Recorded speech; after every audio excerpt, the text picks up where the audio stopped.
Salve pessoal, eu estou aqui, fiz um manejo nessa área e quero conversar um pouco com vocês, mostrar um pouco também desse manejo que eu fiz e mostrar que o manejo ele não tem uma regra, uma receita única, mas que a gente vai adaptando as podas conforme as espécies que a gente tem próxima e também conforme a época do ano e as próprias espécies que a gente está podando, como é que está a condição delas. Então cheguem mais aqui comigo. Hoje eu estou contando com a ajuda do meu filho, Leon, que está filmando aqui, me ajudando a fazer esse vídeo. E a gente já começou a fazer a poda nessa primeira linha. Então a gente tem alguns eucaliptos aqui, como vocês podem ver que eu fiz uma poda alta neles, tá? E depois nós temos mais algumas linhas nessa mesma área que eu ainda não fiz a poda. Uma das coisas que eu quero mostrar para vocês é que aqui eu já comecei a colocar no solo o material todo da poda. E esse mesmo material que eu coloquei aqui, que está, como vocês podem ver aqui, está bem alto de material aqui no solo, né? Tem aqui uns 20 centímetros de material colocado aqui no solo. Esse mesmo material, esse mesmo manejo eu fiz também no ano passado. E se vocês olharem aqui, nesse outro lado, eu ainda não coloquei o material, mas no ano passado eu coloquei essa mesma quantidade. Então esses 20 centímetros de material que estava aqui o ano passado já se decompôs e está assim. Então a gente vê que tem bem pouco pasto vindo aqui, porque todo esse material de cobertura abafou o pasto, ele já está vindo com muito menos força e vai agregando e vai melhorando aqui também a qualidade do solo, né? Já esse material vai se decompondo. E aí a gente vai construindo, né, um solo bem mais rico, bem mais fértil com essa matéria orgânica de cobertura. Só que essa poda ela não é unicamente suficiente. A gente tem que ficar repetindo esse processo, porque esse material vai se esgotando e depois, ao longo do tempo, né, o solo vai voltar a se degradar se não tem essa reposição. Então nessa área aqui, nesse mesmo espaço aqui, a gente vai recolocar, fazendo a poda aqui, né, nessas árvores que estão aqui, que eu ainda não podei, e que eu vou colocar aqui também para cobrir. Então me acompanhe aqui que eu vou mostrar algumas coisas para vocês.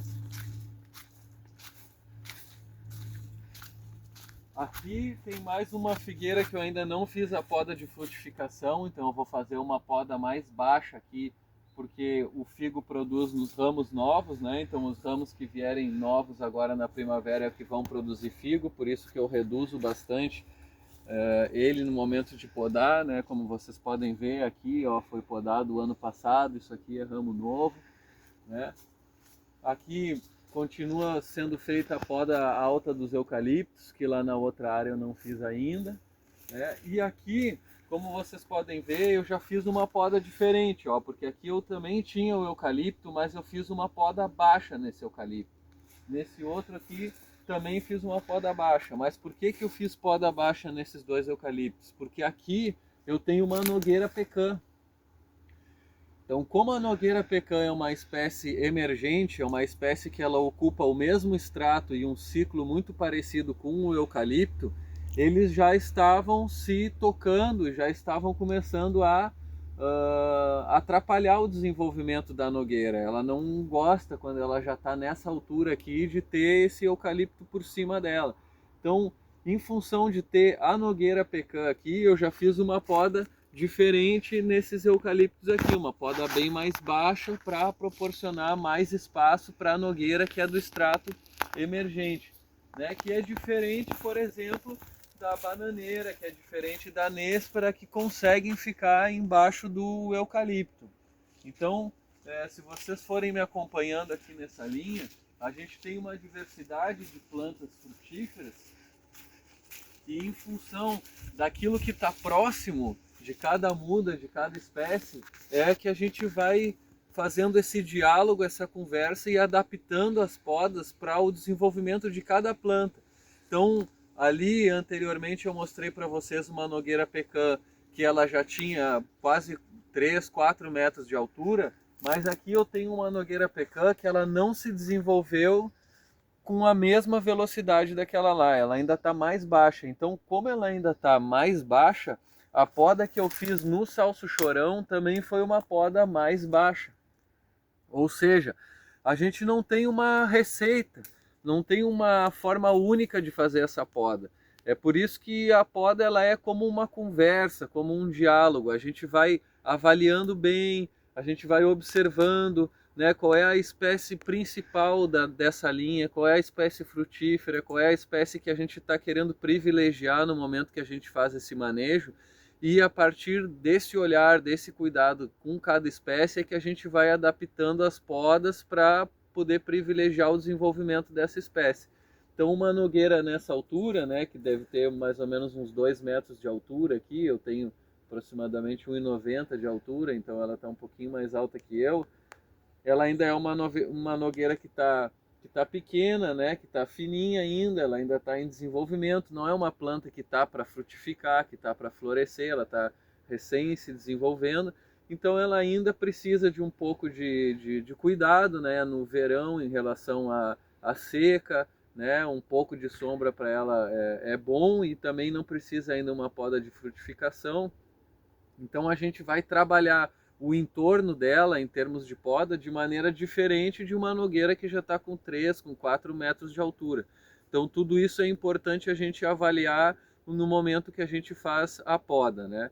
E outra coisa que eu queria mostrar para vocês, aqui nessa faixa onde eu estou colocando o material orgânico, se vocês seguirem me acompanhando aqui, é que a forma como a gente organiza a matéria orgânica no solo, ela é muito importante, porque a gente quando faz essa poda, vocês imaginem toda essa linha de eucaliptos aqui que eu podei, de salso-chorão que eu podei, quando isso tudo estava derrubado aqui no chão, era muito material espalhado, muito material desorganizado, e às vezes fica difícil da gente se orientar e se organizar da melhor forma para aproveitar esse material de uma forma que ele represente realmente uma melhora na condição do solo.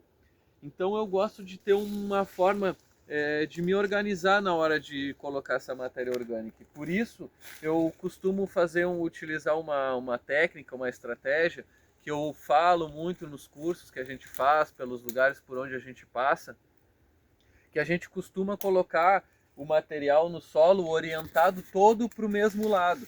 Então, se vocês forem observando, todos os ramos, todos os galhos que a gente está colocando aqui no solo, a gente coloca com as folhas viradas para um lado e o ramo, né, a parte mais grossa, virada para o outro. E a gente vai vindo da ponta até a parte de trás, organizando folha para lá, tronco para cá. E em cima daquela outra folha e tronco, e vai organizando todas assim.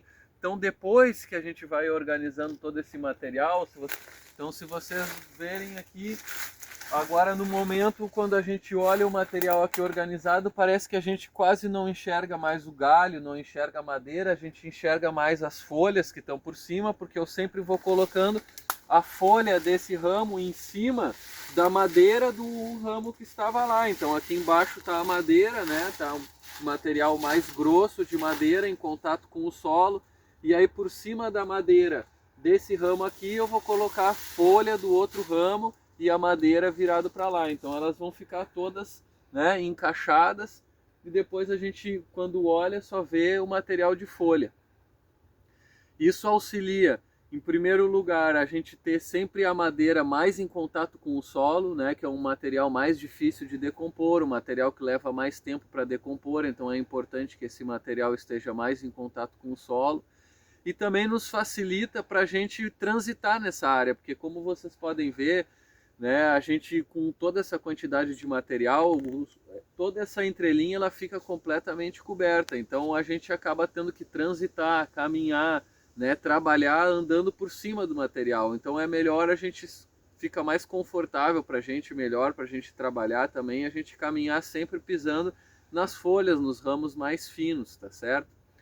Então o vídeo de hoje era isso, é um pouco mostrar para vocês que a poda ela não tem uma receita, uma forma única de fazer. É claro que a gente busca criar métodos que tornem o trabalho mais eficiente, né? Uma forma também de tornar mais fácil a nossa organização. Então, muitas vezes a gente procura padronizar determinados trabalhos, mas quando a gente está fazendo a poda, a gente está sempre lendo a paisagem, lendo o ambiente, lendo o canteiro e o mais importante de tudo é avaliando ao longo do trabalho cada espécie frutífera que a gente tem e qual é a melhor forma que a gente pode fazer, né? Qual é o melhor jeito da gente promover o desenvolvimento dessa espécie e garantir as nossas colheitas, né? A saúde dessas plantas, tá certo?